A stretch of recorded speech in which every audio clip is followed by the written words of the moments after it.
Kita mulai lagi. Tadi sesi pertama ada yang bertanya, kalau sewa guna usaha dengan hak opsi itu adalah leasing, kalau sewa guna usaha tanpa hak opsi ya sewa menyewa biasa ya. Jadi kalau kita ngontrak rumah ya itu namanya sewa guna usaha tanpa hak opsi. Kalau kita ngontrak rumah kan kalau sudah selesai masa sewanya ya dikembalikan kepada pemiliknya. Ya, itu sewa guna usaha tanpa hak opsi. Kenapa? Karena kalau sudah berakhir masa sewanya, maka dikembalikan kepada pemiliknya. Tidak ada perpindahan kepemilikan rumah.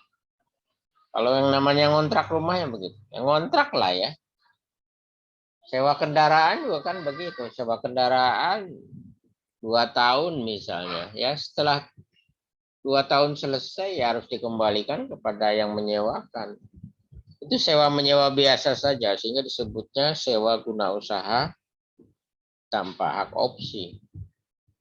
Tidak ada pilihan untuk mentransfer kepemilikan dari lessor kepada lessee. Ya, jelas ya bagi penanya tadi saya tidak lihat siapa yang bertanya. Ya. Jelas, Bang. Oke, ada lagi yang ditanyakan? Oh, Farida yang nanya ya. Oke, ada lagi yang Iya, ditanya? Pak.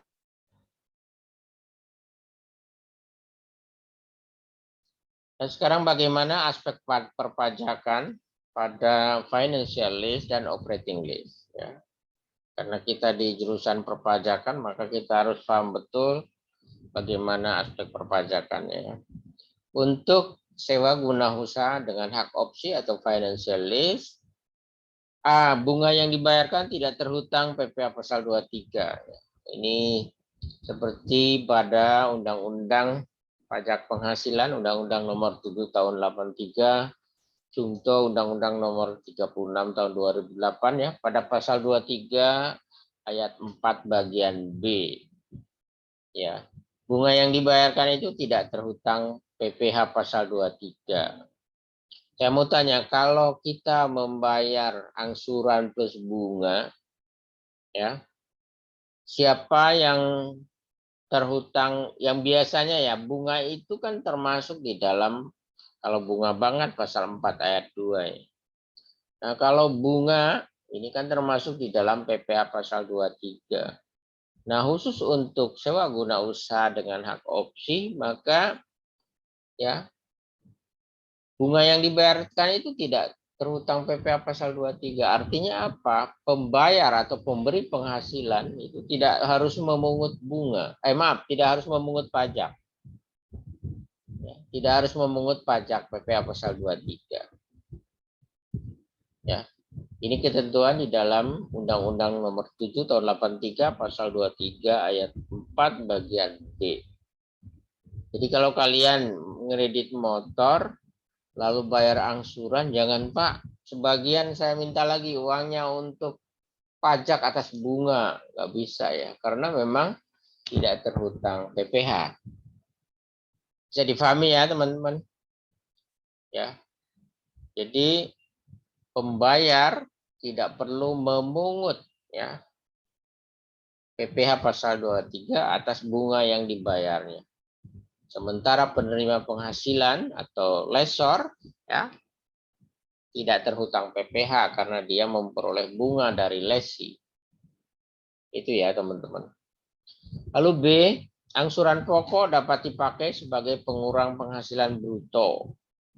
Nah, ini sering saya bicarakan ya bahwa biaya-biaya yang kaitannya dengan kepemilikan barang walaupun dengan sewa guna usaha, maka angsuran pokoknya bisa dijadikan sebagai deductible expense ya, sebagai pengurang penghasilan bruto. Jadi keuntungan bagi sewa guna usaha dengan hak opsi, di samping pada akhir masa sewa akan ada transfer kepemilikan atas objek yang dijadikan sewa menyewa, tapi juga angsuran pokoknya, ingat ya, angsuran pokoknya bisa untuk mengurangi pajak. Ya. Jadi deductible tax, mengurangi pajak. Ya. Aspek yang lain dari financial lease adalah selama masa leasing, TIFA tidak boleh disusutkan oleh lesi. Ya, ini ya. Syaratnya, kenapa? Karena memang belum menjadi milik dia. Tidak boleh disusutkan. Ya. Nah, ini.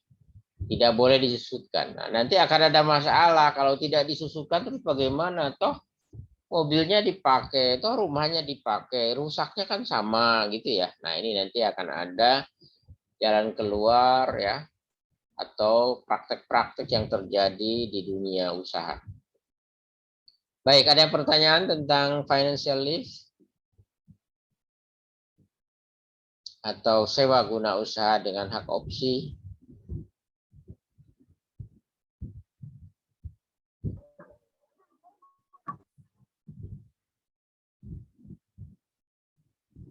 Oke, tidak ada. Jadi untuk kepentingan perpajakan, pertama bunga yang diberikan oleh nasabah atau oleh lesi tidak terhutang PPh. Yang pertama. Jadi jangan mengut pajak lah ya. Oh, karena saya ini orang pajak, Pak. Lulusan Setiami. Jadi begitu leasing, sini minta lagi untuk pajaknya ya. Pajak atas bunga yang saya bayar. Enggak ya.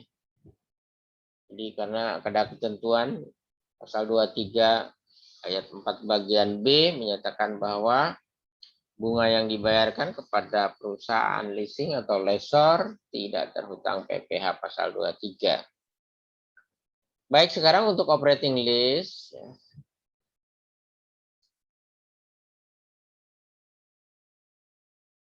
Ini yang bertanya. Pak, kalau sudah lunas pembayaran sewa, apakah disusutkan? Kalau orang pribadi nggak perlu ya. Jadi kalau kalian misalnya beli motor secara kredit lah ya. Saya nyebutnya beli aja lah ya. Sebetulnya harusnya sebutnya sewa motor ya. Kalau kalian sewa motor, maka kalau sudah lunas boleh susutkan. Kalau orang pribadi enggak ya, enggak perlu disusutkan. Ya, kenapa? Karena kita tidak melakukan pembukuan. Tapi kalau orang pribadi yang melakukan pembukuan, boleh disusutkan sesuai dengan ketentuan pajak. Kalau yang melakukan sewa belinya adalah perusahaan atau pengusaha kena pajak, boleh disusutkan setelah lunas pembayaran. Jadi bahkan sebetulnya ya dalam kejadian sehari-hari di dunia usaha, begitu sewa beli langsung menyusutkan kok. Banyak yang menyusutkan. Cuma nanti ada koreksi fiskal negatif apa positif. Ya, akan ada koreksi fiskal nantinya ya.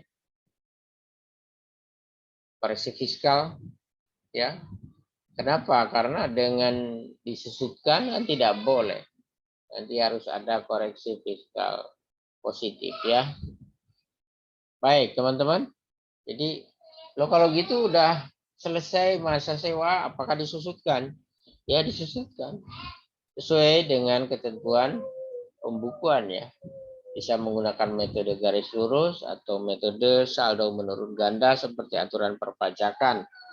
Atau bisa juga pakai metode lain. Cuma harus dilakukan koreksi positif jika ternyata metode lain selain yang ditentukan oleh Undang-Undang PPh terjadi kelebihan dibanding kalau menggunakan Undang-Undang PPh.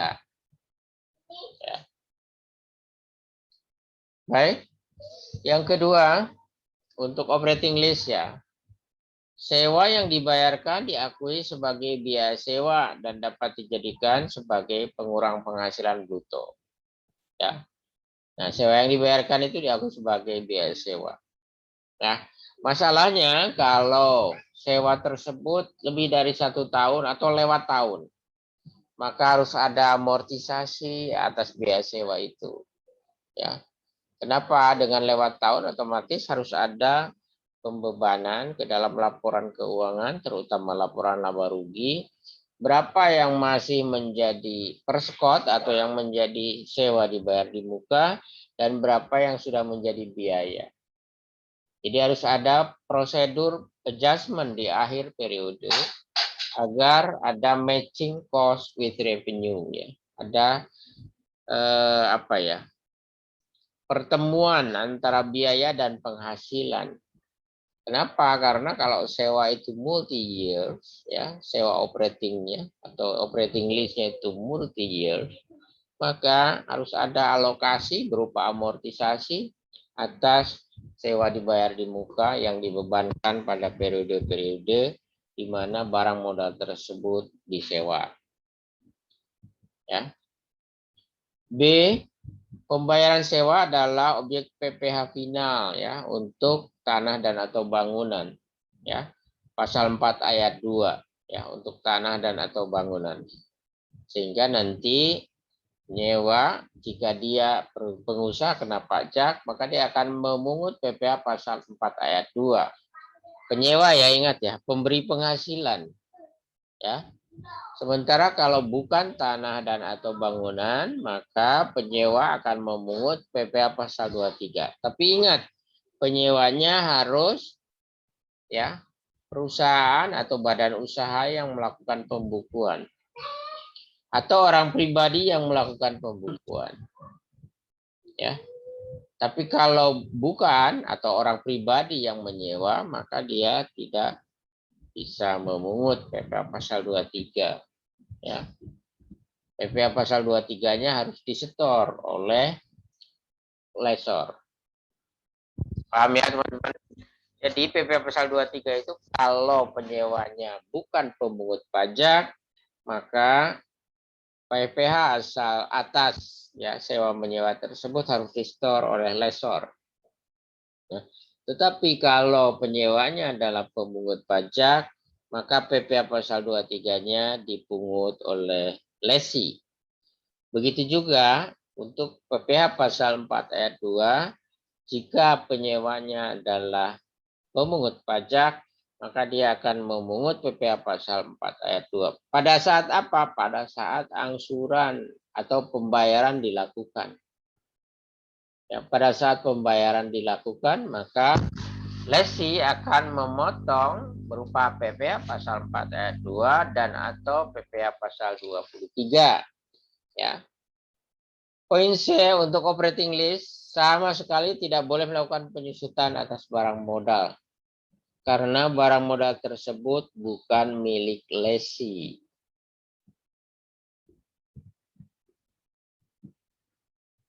Nah, untuk financial lease, ya selama masa leasing, aktiva tidak boleh disusutkan. Ya, aktiva tidak boleh disusutkan oleh lesi.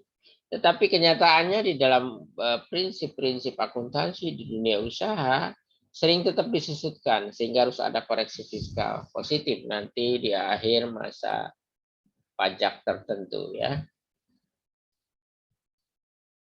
Ada pertanyaan sampai dengan aspek perpajakan untuk leasing ini?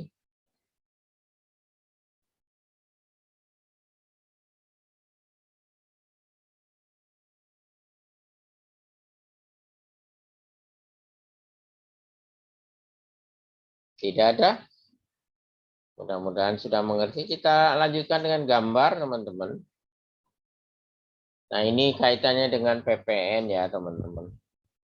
Jadi kalau kita tadi lihat ya bahwa barang modal itu dimiliki oleh lessor sampai dengan angsuran terakhir dibayar oleh lesi.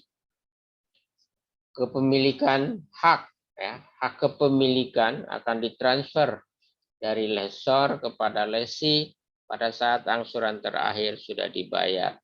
Bagaimana dengan PPN? Ya, sudah diputuskan, dulu sempat jadi polemik ya ini. Jadi penyerahan barang kena pajak langsung dari pemasok kepada lesi sehingga tidak ada pungutan PPN 2 kali.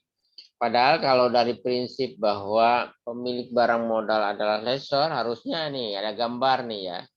Pada saat supplier atau pemasok barang modal ya seolah-olah kan menjual kepada lessor. Ya. Membeli barang ke pemasok tidak dipungut PPN. Padahal ini kan BKP. Mobil, ya, rumah, itu kan BKP, barang kena pajak. Ya. Bayangkan, kalau kita misalnya menganggap bahwa antara lessor dengan pihak pemasok ini harus terhutang PPN, maka akan ada perhitungan PPN 2 kali. Pertama, pada saat lessor membeli kepada pemasok akan dipungut PPN oleh pemasok. Lalu pada saat lessor menjual kepada nasabah atau lesi, ya, maka akan dipungut lagi PPN plus keuntungan lessor. Nah, sudah diputuskan di dalam undang-undang ya bahwa penyerahan ya barang dari pemasok kepada lesi ya hanya memungut PPN 1 kali saja.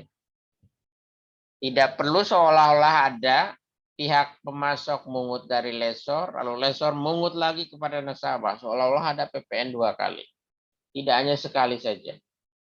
Ya, karena memang ya antara lessor dengan pihak ketiga itu sebetulnya tidak ada transfer kepemilikan ya.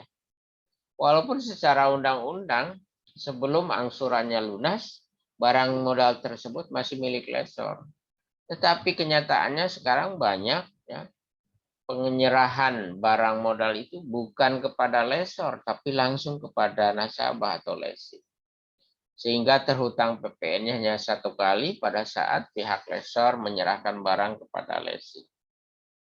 Ya ini ya, kalian sudah pahami bahwa hak atas barang modal itu tetap pada lessor tapi tidak dipungut PPN karena barang itu sebetulnya langsung diserahkan oleh pemasok kepada nasabah. Ya. Lalu transaksi antara lessor dengan lesi itu transaksi pembiayaan. Dan di dalam Undang-Undang PPN maka transaksi pembiayaan dengan hak opsi itu tidak dipungut PPN. Oleh sebab itu kita bisa ambil kesimpulan bahwa penyerahan barang modal dari pemasok kepada lesi hanya memungut PPN 1 kali saja. Tidak perlu ada pemungutan PPN ke lessor, baru lessor nanti mengut lagi PPN kepada lesi. Tidak ya. Cukup langsung dari pihak ketiga atau pemasok kepada nasabah. Dia memungut sekali saja. Baik teman-teman, ada pertanyaan tentang penjelasan ini. Karena kita tahu ya bahwa setiap penyerahan barang kena pajak dari satu PKP kepada siapapun itu harus memungut PPN. Dan semua barang yang dijadikan barang modal biasanya adalah barang kena pajak yang jika diserahkan terhutang PPN. Ya, namun dengan penjelasan ini kalian harus paham bahwa penyerahan dari pihak supplier atau pemasok kepada lesi dianggap langsung tidak melalui lessor. Memang kenyataan juga begitu. Coba bayangkan kalau kalian butuh motor, kalian datang ke dealer. Dealer itu kan pemasok ya. Datang ke dealer, milih warna motor, jenis, spesifik, dan sebagainya. Pada saat mau bayar, tolong pakai kredit Bank Anu misalnya. Atau kredit FIF atau apa. Maaf saya iklan sedikit ya. Pakai FIF atau apa gitu. Dan motor itu tidak diserahkan dari pemasok kepada FIF. Tapi diserahkannya langsung ke rumah lesi. Sehingga atas dasar itu maka ketentuan penyerahan barang kena pajak tidak terhutang PPN walaupun ya ada secara undang-undang hukum dagang bahwa sampai dengan angsuran terakhir dibayar kepemilikan atas barang modal yang jadi objek pembiayaan tersebut masih menjadi milik lessor. Tetapi kenyataannya barang ya dari pihak pemasok langsung diserahkan kepada lesi sebagai nasabah lessor. Ada pertanyaan teman-teman?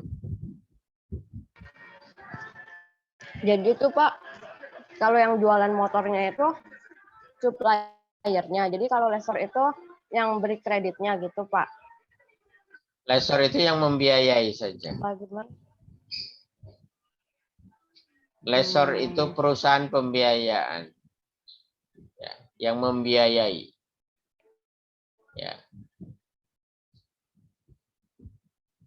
Tetapi secara undang-undang hukum dagang, maaf ya KUHD, ya lessor itu membeli dari pihak ketiga, pemasok. Lalu dijual kepada lesi tapi dengan cara angsuran. Namanya sewa guna usaha dengan hak opsi kan. Cuma karena pada akhirnya kepemilikan atas barang modal yang jadi objek sewa guna usaha tersebut akan menjadi milik lesi, ya maka PPN dipungut satu kali saja oleh pemasok kepada lesi, tidak pemasok kepada lesor baru lesor nagih lagi kepada lesi, tidak. Itu maksudnya ya. Kan ini jadi double PPN kalau gini. Bayangkan kalau misalnya ya pihak ketiga ngejual 20 juta. Jual ke lesor, maka pihak ketiga akan mengut uang, akan mendapat uang 22 juta. Lesor jual lagi ke lesi, misalnya dijual dengan harga 25 juta, maka dia akan terima 27 juta 500. Berarti seolah-olah ada dua pembebanan PPN.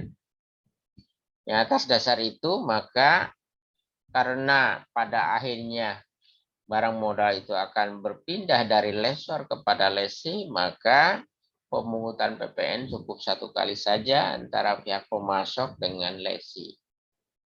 Itu maksudnya. Sama halnya dengan kalau sell and leaseback. Ada yang pernah dengar sell and leaseback? Belum, Pak. Belum. Di akuntansi keuangan tidak diajarkan sell and leaseback. Prinsipnya sama sih dengan leasing, sewa guna usaha dengan hak opsi. Cuma bedanya kalau tadi pemasoknya adalah pihak ketiga. Tapi kalau sell and leaseback itu nasabah punya mobil, datang ke lesor, tolong mobil saya dibeli. Lalu saya kredit lagi langsung gitu. Itu sell and leaseback namanya. Jual lalu di leasing kembali. Paham ya? Ini banyak ya orang-orang kaya yang melakukan cara membiayai seperti ini. Jadi dia punya mobil tapi butuh uang.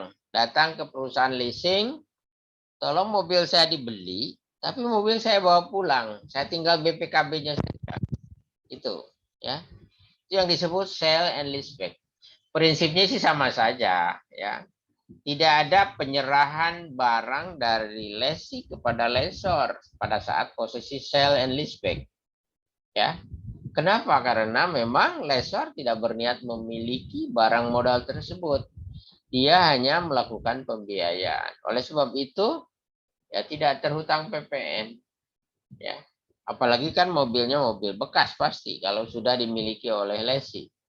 Atau mobil paling tidak mobil second ya, hitungannya.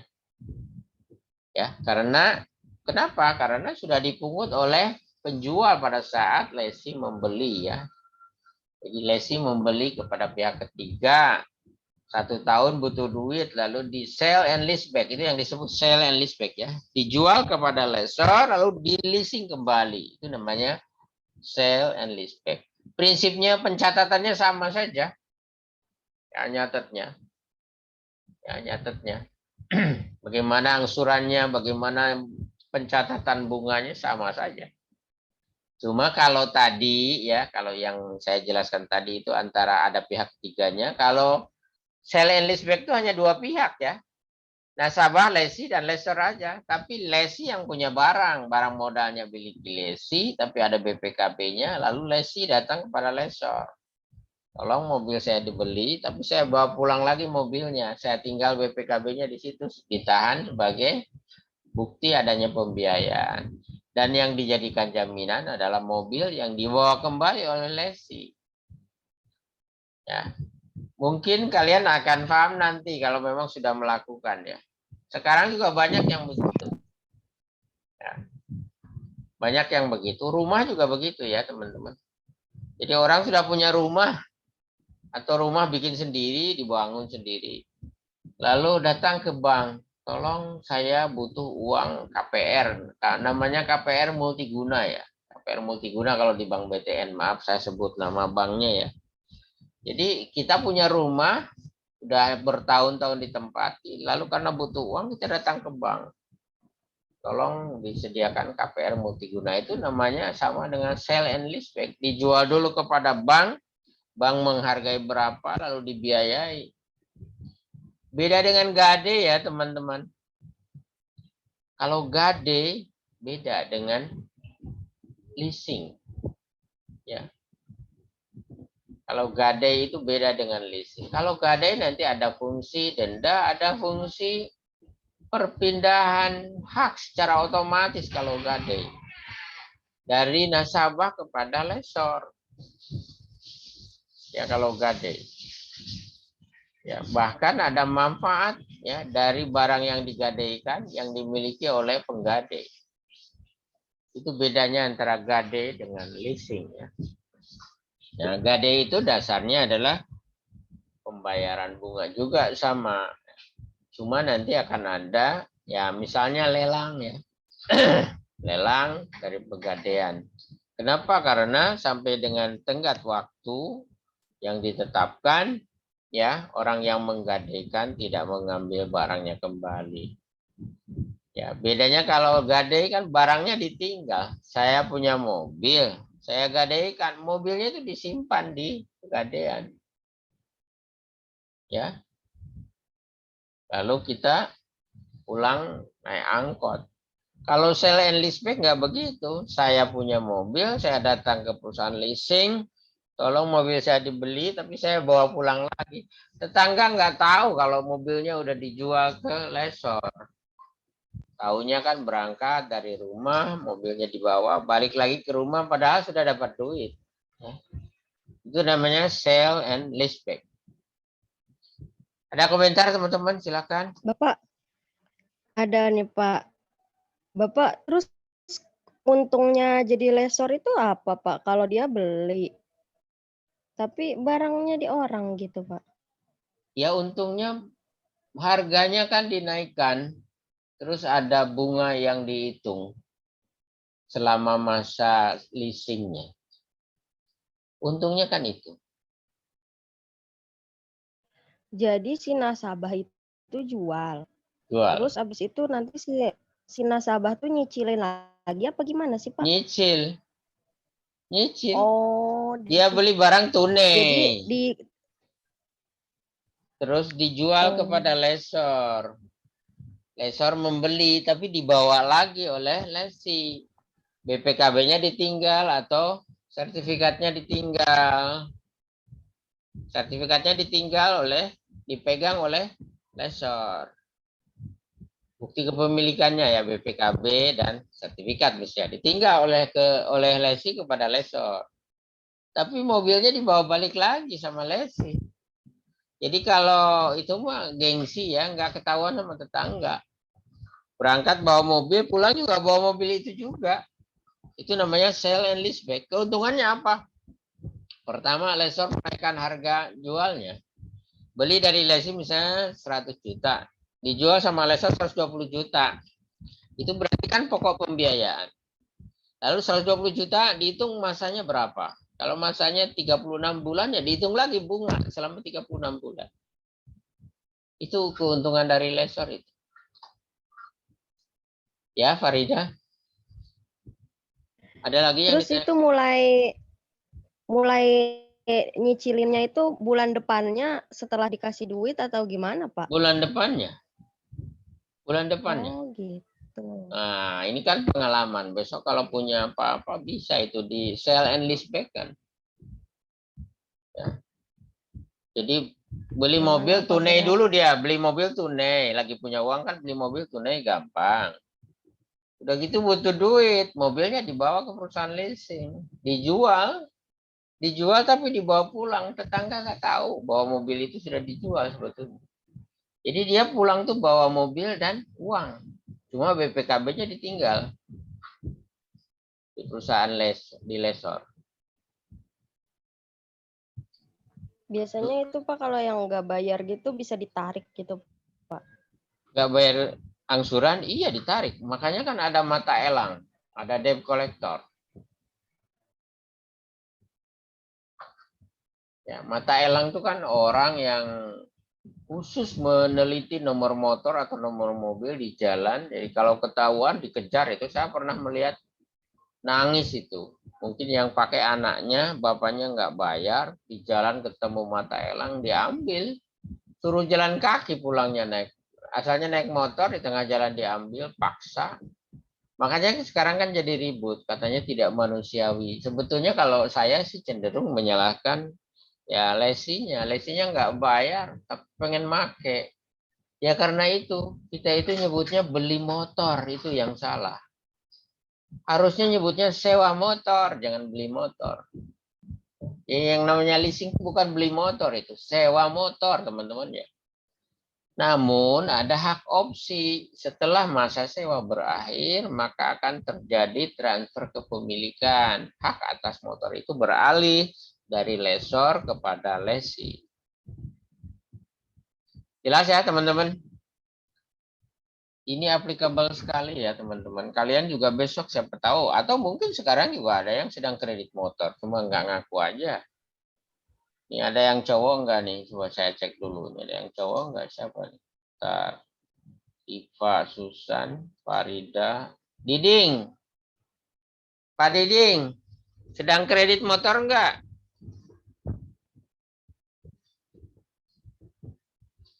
Pak Diding. Ah, Pak Diding menghilang rupanya. Dio, Dio Pangestu.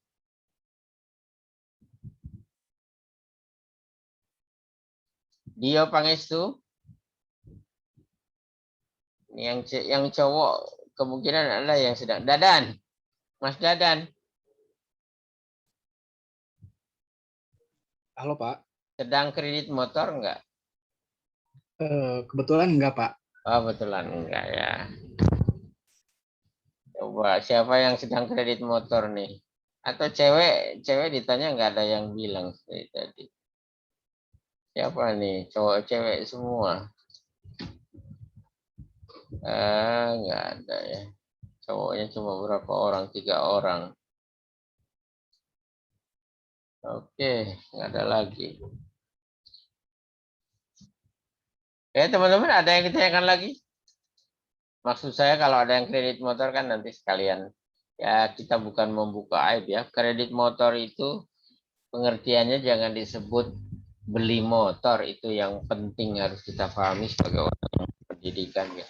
Jadi kalau besok kalian ke Vevet ya beli motor secara kredit, nyebutnya jangan beli tapi sewa motor. Sewa motor. Jadi kalau nanti diambil paksa karena kita tidak melakukan kewajiban membayar angsuran, ya tidak sakit hati. Kenapa? Karena kita anggapnya menyewa. Ya kalau nyewa kan diambil pemilik nggak masalah. Jadi nggak jengkel. Kalau sekarang kan yang jadi pokok keributannya jengkel. Itu sampai ke mana itu ke Mabes Polri ya sekarang. Ya memang alasannya tidak manusiawi kalau ngambil motor di tengah jalan. Tapi kesalahan dari lesi juga, dia tidak membayar angsuran sesuai dengan kesepakatan. Ya. Baik teman-teman, kita teruskan. Nah ini secara akuntansi ini ya, untuk financial list, saat perolehan aktiva, jadi pada saat transaksi terjadi, ditandatangani ya, surat. Kita kan kalau KPR atau kalau ini ada tanda tangan di depan notaris ya. Ini jurnalnya ya. Aktiva dalam leasing, makanya disebutnya juga bukan aktiva ya. Tapi aktiva dalam leasing. Kenapa? Belum jadi milik perusahaan atau belum jadi milik kita. Ya. Lalu ada PPN masukan. PPN masukan ini kan bisa dikreditkan terhadap PPN keluaran nantinya. Ada PM ya, bisa dikreditkan terhadap PK. Jadi debitnya aktiva dalam leasing, ada PPN masukan, lalu ada utang leasing. Maaf teman-teman, ini kurang sejajar ya. Ini seharusnya sejajar. Lalu utang pajak atas PPN. Ini jurnal pada saat transaksi ditandatangani oleh lesi dengan lessor. Jurnalnya seperti ini. Ya. Ini pihak lesi ya. Ini catatan pihak lesi, bukan pihak lessor. Saya nggak tahu nih siapa yang pinter akunting di sini. Kalau lesor nyatetnya gimana kira-kira nih? Pada saat terjadi penandatanganan akte leasing atau akte KPR, jurnal untuk lesor bagaimana nih jurnal yang pertama? Ada yang tahu?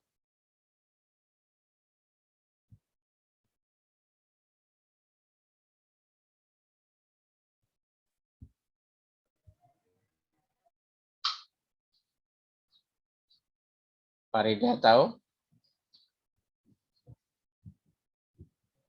Piutang leasing, bukan piutang, PPN keluar. Enggak tahu deh, Pak. Takut salah. Nah, yang di debit jelas ya. Yang di debitnya apa? Ya, pasti piutang leasing debitnya ya. Piutang. Piutang pasti ya. Lalu ada PPN-nya di situ dijumlahkan. Lalu kreditnya adalah utang PPN atau PPN keluaran. Ya, kreditnya PPN keluaran. Bisa kas kalau membeli ya. Ya, kalau lesor membeli dari pemasok, bisa kas kreditnya. Ada kas, lalu ada PPN keluaran. Atau bisa juga persediaan. Kalau barang itu sudah menjadi persediaan dari lesor. Bisa di sini kreditnya persediaan dan PPN keluaran. Ya, ini kalau pihak lesor yang mencatat. Nah, di sini saya contohkan pihak lesi yang mencatat. Ya. Lalu pada saat membayar angsuran, ya, pada saat membayar angsuran, debitnya utang leasing, ya, lalu ada biaya bunga leasing, kreditnya kas dan bank. Nah, ini ada biaya bunga nih. Dari segi lesi, maka uang lebih dari utang yang dibayarkan kepada lesor adalah bunga. Bagi lesor, ya, uang lebih dari nasabah atau lesi itu dianggap sebagai pendapatan bunga. Ya, maka jurnalnya di sini debitnya kas, ya, lalu kreditnya pendapatan bunga, ya, dan piutang leasing. Kalau dari segi lesor, ya. Lalu pada saat pembayaran utang pajak, jurnalnya ini dari segi lesi, debitnya utang pajak atas PPN, kreditnya kas atau bank. Ya, pada saat mengkreditkan antara PM dengan PK. Ya. Terus pada saat mencatat penyusutan, ya, jadi pada saat penyusutan ada jurnal biaya penyusutan atau biaya depresiasi, kreditnya akumulasi depresiasi. Sesuai peraturan perpajakan, maka biaya depresiasi financial list akan dikoreksi fiskal positif, ya. Tadi saya sebutkan ya. Kenapa? Karena tidak boleh, ya, membatalkan biaya dan menambah laba kembali. Karena tidak boleh kita melakukan penyusutan. Dalam kenyataan kan tadi saya sebut perusahaan itu selalu membuat penyusutan dari awal. Karena tidak boleh, maka harus ada koreksi fiskal positif yang akan menambah kembali